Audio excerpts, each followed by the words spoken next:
So here's the thing, there are loads of travel pods out there, but hardly any of them are done on location. There's got to be a better way, right? We aim to change the way that you plan your travel with practical tips of how to get to places and what to do once you arrive. We're done with the studios, we're taking it out on the streets. Welcome to Travelcaster, the travel pod that takes you there.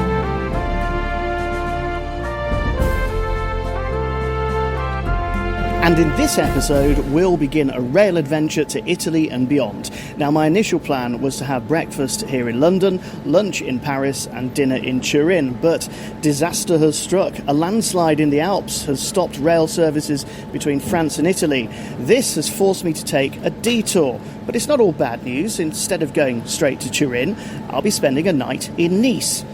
There are worse places to be. But before all of that, let me take you through the practicalities of travelling by rail. Now, you might think it's easier to fly, but here's the thing. You've got to get to the airport, check in 2 hours before departure, and then work out how to get to your accommodation.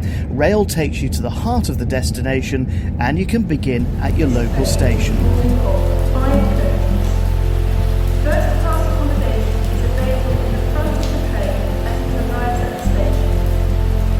Or you can do loads of planning, but you can't account for the weather. It's absolutely tipping it down this morning, but the train is on time. We are on a sheltered platform at Nottingham Station and ready to make our way to London St Pancras. Here it comes, first class at the back.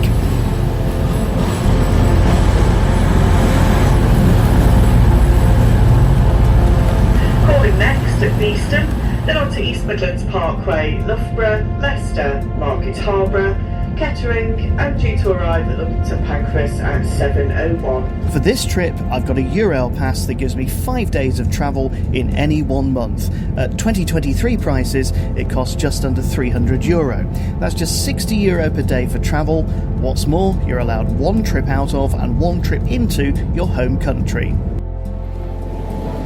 Welcome to London St Pancras International. This really is a beautiful station with a huge single-arched glass roof stretching over platforms for domestic and continental services. There are plenty of options for food and drink, ranging from the Swish champagne bar on the upper level to a Wetherspoons down below. And as you head towards the Eurostar gate, you might well be entertained.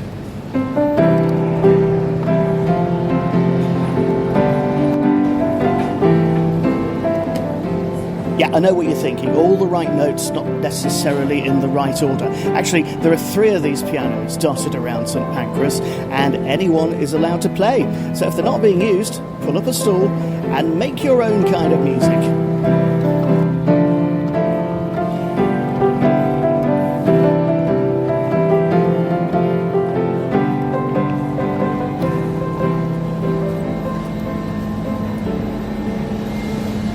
So when you get to St Pancras, it's going to take you about 20 minutes to get through security, and then you'll have to wait for your departure. Here it is, the 9:31 from London St Pancras to Paris Gare Nord. It's going to take about 2.5 hours, which gives me just a little time to explain more about some of the practicalities of using a Eurail ticket.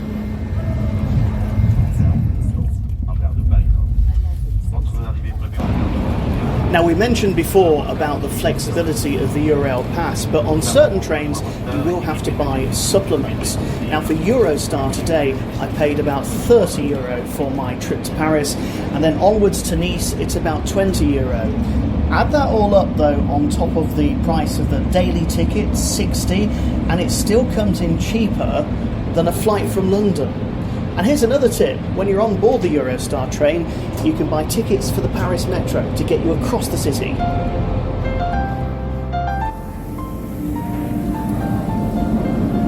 So we've arrived at Paris Gare du Nord on time. The journey now, though, takes us on to Gare de Lyon. This involves a subway journey on the RER train. The easiest thing to do when you come out of the Eurostar platform is to turn left, head down the stairs, and look for the RER Green Line D going south or sud. It's only 2 stops to Gare de Lyon.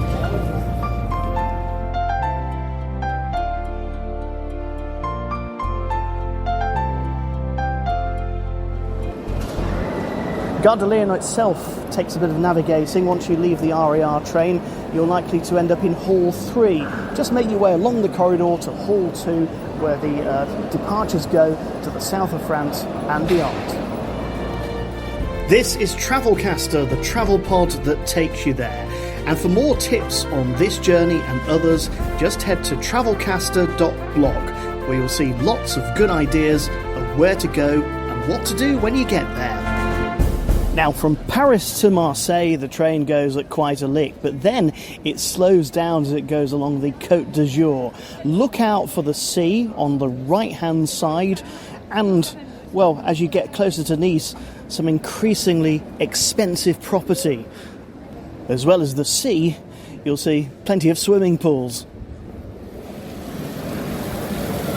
As the train left Marseille, it went along the coast. This is not the sound of the sea, though, but the fountains in Nice's Cathedral Square. The old town in Nice is really the place to head to if you haven't got much time. And the best way of getting here is by tram. Just go to the Opera stop on the Red Line, get off there and explore the old town at your leisure.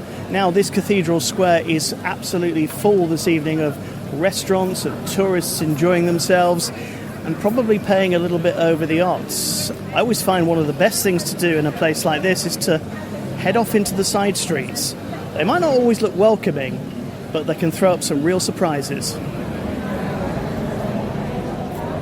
Well, it turns out that a lot of those side streets did have some really interesting restaurants. French, Italian, Mediterranean, even Chinese. Sadly, all of them are booked up. It's only a Monday night, but it could have something to do with the fact that England were playing in the Rugby World Cup here last night. The place really is teeming. However, just across from the Palais de Justice, if you're looking at the Palais, look to your left and you will find a lovely restaurant called Le Pastoril.